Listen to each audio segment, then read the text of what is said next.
खुलुमबाय रायजोफोर जों दिनै दा दं कुचबिहाराव मोनसे गोजोनथाव बार्ता जोंनिनो गामिनि बे कुचबिहाराव थाफैनाय जोंनि मोनसे फेमिलि दङ नाम डेभिड मचारी जोंनि सातालियाव देरनायनि गामिया हচ্ছে सातालियावनो कुचबिहाराव फैनानै परिबार सानैबो फोरोंगिरिनि जबाव दङ टिचार हिसाबाव बिथांफोरा खामानि मावो बे नखरनि सासे फिसाज्ला एफा मोजां मोनसे एचिभार माने जोंनि बड'फोरनि थाखाय मोनसे गौरबनि खोथा बिथांनि फिसाज्ला रिक मचारी 96% पास खालामनानै मोनसे एमन बायदि जायगा कुचबिहार बेयाव कोनो बड'फोर बा ट्राइबेल आदिबासी बेबायदि स्कुल नङा बे जायगाया हচ্ছে मोनसे हासा जेनेरेलफोर थाग्रा बेबायदि जायगायाव थानानै टपेस्ट माने जोंनिबो जे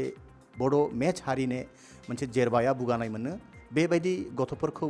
जोंनि भाग्यआव जेला जुथियो जों बे नखराव दङ दा बे नखरनि जे साराउन्डिंआव नुबाय जे एकदम स्वर्ग बायदि जे एफा मोजां मोनसे वातावरण दं बेयावहाय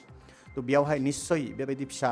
सफैनाया मोनसे गड गिफ्ट जों लुबैयो बेबायदिनो जोंनि रिक फिसाया आगामियाव फैनाय गासैबो परिखाफ्रावहाय एचिभ खालामथों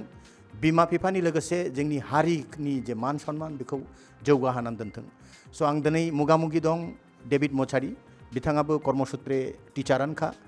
हयथ' अनेक सम गावनि फिसानो होनो हाया जों फिल खालामनो हायो केन' नखानायलानो जबनि फिसाफोरखौ नायनायनि कोनो सार्भिस हल्डारफोरने बेबायदि सुजुग जाया सा जों सोंनो लुबैयो बिथां डेभिड मचारीहा जे बिथांनि समय होनो हायियावबो हयथ' खोनानो मोननाय बायदिब्ला बिथाङा बे जायगानिफ्राय गुबुन जायगायावमोन स्कुला दालखलायावमोन माने फेमिलिखौ नागारनानै मोनसे आलादा जायगायाव थाहैनानैहाय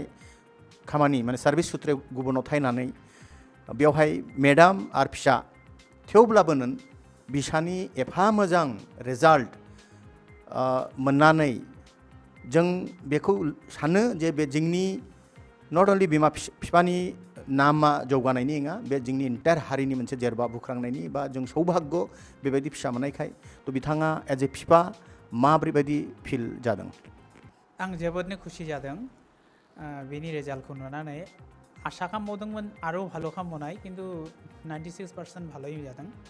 आशा करी परवर्ती परीक्षाफ्रावहाय आरो मोजां सामलांनो हानाय बेखौनो आसा खालामो अत्यंत 96 मीन्स एकदम जोंनि गुनैलाय ब्रिलियान्ट खा बिमा बिफानि मना आरबाव थाखायो बे स्वाभाविक तो बे जों 96% एनाफ पार्सेन्ट जोंनि गुनै खूब मोजां खालामदों फिसाया बेबो मोनसे कुचबिहार बायदि जायगायावहाय बेयाव कोनो ट्राइबेलनि सिनानो गैया तो बेयावबो जोंनि बड' हारिनि नामखौ गोजौआव दोननाया मचारी माने जोंनि बड'नि नामखौ गोजौआव दोननाया अत्यंत माने खुसिनि खोथा बे फिसाया मा लाइनाव फरायनो नाजादों दालाय बिलाय साइन्स जाखौनो प्रिफारेन्स खालामो बिनि मेन एचिभमेन्ट दा दङ निट होनायो बिनि जुनै प्रिपारेसन लादों दा माने फिसायाबो कम्फर्टेबलखा निटनावहाय एकदम अनेक शुभेच्छा निट जोंनिबो बड'मेस टाइम्सनि शुभेच्छा थाबाय जाहाथे फिसानि सिमाङा पूर्ण मोनो पूर्णता रूप मोनो तो बिथाङा दा बर्थमाने बबे स्कुलाव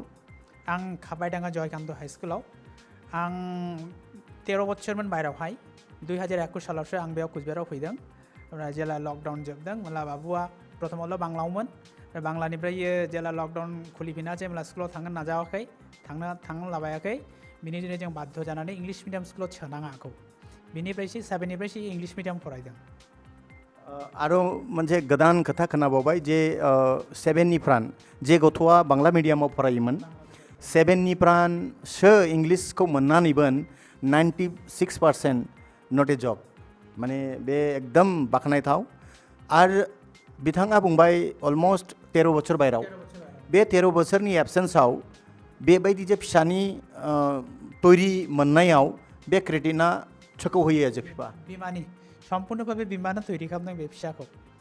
बिनि फरायनाय बिनि आरिनाय समस्त किछुनो बिमानो नायजोबदों आंनि एबसेन्सआव अके थैंक यू वेरी मच बिथाङा एसे आरो सुंद'यै गावनि सिनायथिखौ होला गाहाम जागौ आंनि मुङा जाबाय डेभिड मचारी आंनि न'आ साताली नाकादालावहाय आंनि फिफानि नामा रवीन्द्र मचारी थैंक यू खुलुमबाय रायजोफोर दा जों मोगा-मोगि लानायसै रिक मचारिनि जे बिमा दा रिकनि बिफाया बुंखांखाबाय फिसानि जे तৈरी जे स्ट्राक्चार मैन्युफैक्चारारानो हচ্ছে बिमा गिबियावनो जों जोंनि बड'मेस टाइम्सनि द्वारा बिथांखौ बरायना लाग्रोबाय बेबायदि माने ब्रिलियान फिसाखौ तৈরি खालामनानै नट अनलि गावसोरनि बिमा बिफानि दायित्व पूर्णबा नङा बे जोंनि समाज बड'मेस समाजनि मोनसे गोर्बो बेबायदि फिसाखौ जों मोननायखाय जों अत्यन्त खुसि आरो आगामियावबो गाथेनबो एग्जामफ्राव बेबायदिनो फिसाया ब्रिलियान स्करखौ लानानै बिमा बिफानि लोगोसे जोंनि बड' जेसेबांबो इन्टायार बे बुहुमाव बड'फोर दं बड'फोरनि मान सन्मानखौ बांहोनाय होननानै आं सानो बिथाङा फिसाया बिथांनिजों लोगोसे थायो आरो बिथाङा इन्टायार मिथिनो हानाय फिसानि बबेयाव रुचि दं माबोरै फरायो एबं आगामियाव मा जानो हानाय आं प्रथमै सोंनो लुबैयो फिसानि जे एचिभमेन्ट 96% जे एचिभ खालामदों बेबो कुचबिहार बायदि जायगायावहाय बिथाङा एज ए बिमा माबोरै फिल खालामदों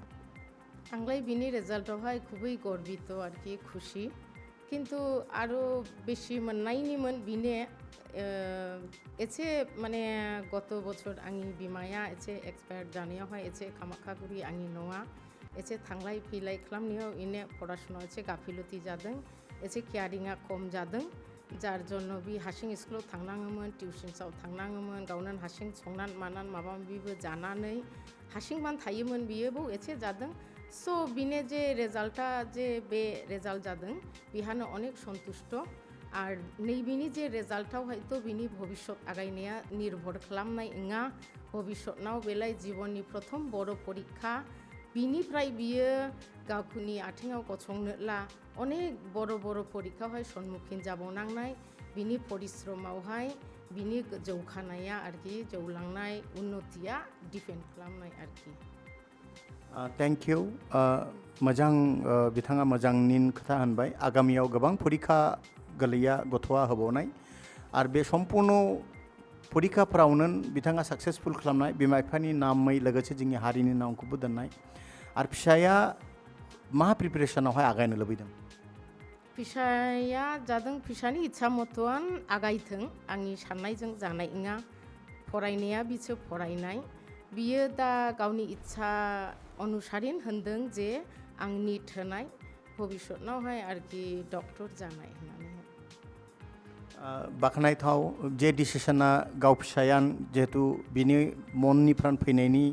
बे प्रिपारेशन बे लाइनखौन होने गाहामथार जानाय आरोबाव जों लुबैयो जे बड'मेस टाइम्सआ गोरलैयैब्लाबो जे उद्यगफ्राखौ लायो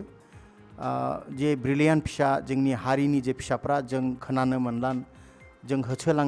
होसोलांनानै फिसानि साखाथियाव प्रथमे जों बिमा बिफाखौ जों बरायनानै लायो बरायनानै लानाया हচ্ছে बे जे स्ट्राक्चार फिसाखौ तৈরি खालामनायनि मूल कान्डारियानो हচ্ছে बिमा बिफा बेनिखायनो जों लुबैयो फिसानि नजरनि साखाथियाव बिमा बिफाखौ जों बरायनानै लाग्रोनो ओमफ्रायसो जों जे कृति फिसा बेखौबो जों सन्मान होयो तो बेबायदि इनिशिएटिभआव बिथांफ्रा माब्रै जोंखौ फिल खालामो तो बड'मेस टाइम्सनि जे सार एडिटर सार बेखौ सिगाङावहाय गोबां धन्यबाद होग्रोयो आरो आंनि संबाद मोननानै जे सुदूर हेमिल्टनगन्जनिफ्रायहाय आंनि नाव पदार्पण खालामदों बिनि जुनै आं गोगोम माने सौभाग्यवती बा धन्य होननानैहाय सानदों मानोना बिथांने समया अनेक मूल्यबान आरो अनेक समाजनि खामानि मावनायनि जुनैहाय अनेक बिजि थायो होमब्लाबो मूल्यबान समयखौ बेर खालामनानैहाय आंनि नावहाय आंनि फिसानि फरायफुनायनि बे स्टुडेन्ट लाइफमाखौ इन्सपायार होनो बा उत्साह होनोहाय फैदों आरो बे बड'मेस टाइम्सखौ माने चेनेला एथ' मोजां चेनेल माने बे सारा जे एथ' सुंदर चेनेल गेदेर चेनेल सालायदों बिनि जुनैहाय आङो खुब माने मोजां मोनो आङो माने बे बड'मेस टाइम्स चेनेलनि माध्यमै बर'फोरनि उत्थान पतन एवं माने पार्श्ववर्ती एलाकायाव मा जादों जायाखै बा जोंनि बिभिन्न रकम समस्याखौ जोङो बे चेनेलनि माध्यमै समाधान खालामनो हायो आर बे चेनेलाव अनेक शिक्षामूलक जिनिस प्रदर्शन खालामो जेखौ जों अनेक किछु मिथिनो हायो एबं सोलोंनो हायो आरोखि आर नैबे आंनि गोरलैनि बुक फैनायालाय आङो खुब खुसि नैबे भिडिअनि माध्यमे आंनि फिसाया भबिष्यतनावहाय गोसोआव उत्साह लानानै आरो आगायना थांनो हानाय एबं पाशापाशि जे गोरलैफ्रा फरायफुदों फरायबार माध्यमिक होनाय बा 9 10 आव फरायदों बिसोरबो बेफोरबायदि भिडिअखौ नायनानै आरो उत्साह जानाय मोजां रिजाल्ट खालामनानैहाय आनन्द उपभोग खालामनो हानाय ओमफ्राय बिमा बिफाखौ गर्बित खालामनो हानाय एबं भबिष्यतनावहाय गावनि आथिङावहाय गसंनायनि जुनैहाय आरो बेसे उत्साह मोननाय बिथांखौ गोबां गोबां साबायखर कारन बिथांनि उत्साह जेबायदि उत्साह बिथाङा हरनो बिथाङा प्रथम दर्शक जोंनि सोनाब बंगनिफ्राय प्राय जोंनि जिखुनु भिडिअ जों कन्टेन्टफोरखौ हगारला बिथाङा कमेन्टफोर मोजां मोजां कमेन्ट हरनो बेयाव जोंनि शक्ति जागायो आरोबाव मोजां मोजां खामानि मावनो जों आजायो आरो एकमात्र जों लुबैयो जोंनि सोनाब बंगआव पुरा बुहुमाखौ जों हानाय नङा सोनाब बंगथाराव जोंनि बेबायदि फिसाफोरनि जों जुदि 60 निफ्राय एबभआव जायफ्रा स्कर लाबोनानै बिमा बिफा एबा हारिनि नामखौ फोजौदों बिसिनि न'आवनो जों थांनानै सम्बर्धनाखौ जों होनो आजायो नाथाय जोंनि सर्स गैजायैखाय जों मिथिनो हाया आरोबाव हयथ' नम्बरा बांबावनो हागौ गोबां फिसाफोर थानो हागौ हयथ'बा बिसोरो दासिम जोंनि चेनेलफोरखौ नाया बिनिखायनो जों मिथिनो मोना माध्यमिक एबा 12 बबे बबे बर्डनाव फरायदों बेबायदि सर्स गैजायैखाय जोङो गोबां सम नाङो बिनिखायनो आं लुबैयो दाब दाब जायगायाव जायफ्रा दर्शकफ्रा खालि आं रिकुवेस्ट खालामो जोंनि सोनाब बंगआव बिसिनि आसे पासे बेबायदि ब्रिलियान कृति छात्रफोर छात्रिफोर जुदि थायोब्ला जोंनि बे बड'मेस टाइम्सआव बिथांफोरा जानाय होनो हागौ जों थांनानै बिसोरखौ बिसिनि नाव जों सन्मान हैनाय आरो जों लुबैयो बेबायदि फिसाफोरखौ बिमाफोरखौ बरायना नुनानै केनना अपरचुनिटि दं फिसाफोरनि मोनसे मौका दं स्टिल गावसिनि फरायफुनाय समावनो बिमा बिफानि सन्मानखौ गोजौआव दोननायनि अपरचुनिटि दं आसा करि बेबायदि सन्मानखौहाय होनो दानि जे गथ'फ्रा आजानाय बे भिडिअनि मार्फतनै आं बेखौनो सानो आं गासैखौबो जेसेबांबो जोंनि फिसाफ्रा पास जादों मोजां स्कराव जायफ्रा एबसेन्स दं आं निमाहा बियो नोंसिनि डिटेल्स आं मिथियैखाय हयथ' नोंसिनाव सहैनो हानाय नङा माने नोंसोरखौ जों सानाखै बा जों मिथियैखाय जों हयथ' नोंसिनिसिम सहैयाखै नेक्स्टआव जों जुदि मिथियोला अबस्सय जों दङ तो सासे बिमा जानायनि लोगोसे बिथाङा सासे टिचार्सबो जों मिथिनो मोनो तो जायहा सार्भिस मावनाय जे गार्जियान बिमा बिसोरहा माब्रैबायदि फिसाखौहाय मोनसे मानसि बानायनायनि लाइनखौ फोरोंनो लुबैयो बिथाङालाय माने सासे फिसाखौहाय खाङोला गोरलैनिफ्रायनो बहुद सेक्रिफाइस खालामनांगौ आरोखि फिसानि जुनै फिसाखौ मोजाङै बुजायनांगौ बुनायजों रायनायजों नङा मोजाङै आदरै अननानैहाय गोरलैनिफ्रायनो फरासुनाखौहाय सोना होनांगौ क्लियार भाबे अंकफ्राखौबो क्लियार भाबेनो सोना होखानांगौ जे बि गोरलैयावहाय जेला 3-4 बोसोर गोरलैफ्रा फरायनो नागिरनाला खेला छले फोरोंनांगौ ओमफ्राय बुजायाला मोजाङैहाय बुजायनांगौ आरोखि जेन' रायनान बुनान बिदि नङा गोरलैफ्राखौ जुदि मोजाङै होनोला बिसोर गुरैयै लेखाफ्राखौहाय मोजाङैहाय फरायखायो आरो एरिङालाय गोरलैनिफ्रायहाय हारसिङैनो फरायखायोमोन बेखौहाय सेरखम आङो सार्भिस होनाङाखै आरोखि आच्छा बिने मायावथ' रुचि दं माखौ खालामनो मोजां मोनो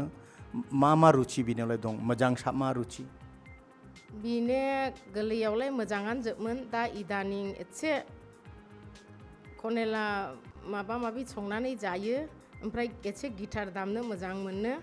ओइ माजे मध्य एसे गेम टेम गेलेयो आरोखि ओमफ्राय बिसेस करे बियो साइन्सखौहाय भीषण मोजां मोनो आरोखि अंक केमिस्ट्रि फिजिक्सा बिने माने एकदम ठीक ठाक आरोखि कोनो समस्या मोनना इयो आरोखि रिकनि लोगोसे आरोबाव जे बे जोंनि सोनाब बंगथाराव गोबां फिसाफोर दं बे फिसाफोरखौ एज ए बिमा एज ए टिचार माबा उपदेशफोर होनोला मा होनो बिथाङा आं होनो बेखौनो जे गोरलैफ्रा बा बयबो मनोजग होनानैहाय लेखा फरायदोला लेखा फरायनानैहाय बिमा बिफानि नामखौ गर्बित खालाम गावनि आथिङावहाय गसं बे जे फरासुनानि लाइफ बे लाइफआ सब समय थानाय नङा समया थांदों दिनेर पर दिन समयाखौ नस्थ' दा खालाम बिमा बिफानि खोथाफोरखौ लानानैहाय मोजाङै मन'जग होनानै जतटुकु फरायनाय मन'जग होनानैहाय फराय आरो बिमाफोरखौबो आं होननो सानो जे फिसा फिसौनि जुनैहाय एसे सेक्रिफाइस खालाम बिमाफोरनिलाय सब समय खायसे साख्रि मावग्राफ्रा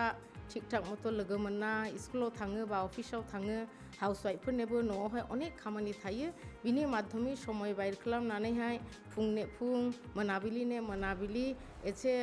सब किछु आनन्द फुर्तियाखौ टेक खालामनानै फिसायाखौहाय मोजाङैहाय बुजायनानैहाय लेखाखौहाय बिसोरनो मन'जगि खालामनानैहाय फरायसुनायाव उत्साह होनानै फोरोंनांगौ आरोखि रायनायजों नङा बुनायजों नङा मोजाङैहाय अननानैहाय फोरोंनांगौ आरोखि सुंद'यै बिथाङा गावनि सिनायथिखौ होदो आंनि नामा जादों मुक्ति नार्जिनारि तो आंनि न'आ जादों कामाख्यागुरियाव आंनि हाबा जादों साताली नाकादाला डेभिड मसारिजों आंनि बिफानि मुङा जादों कालीचरण नार्जिनारि स्कुल टिचारमोन आंनि बिमाया आशालता नार्जिनारि बिबो प्राइमारि टिचारमोन आं कचबिहार उच्च बालिका बिद्यालयावहाय दा सम कर्मरत थेंक इउ साबायखर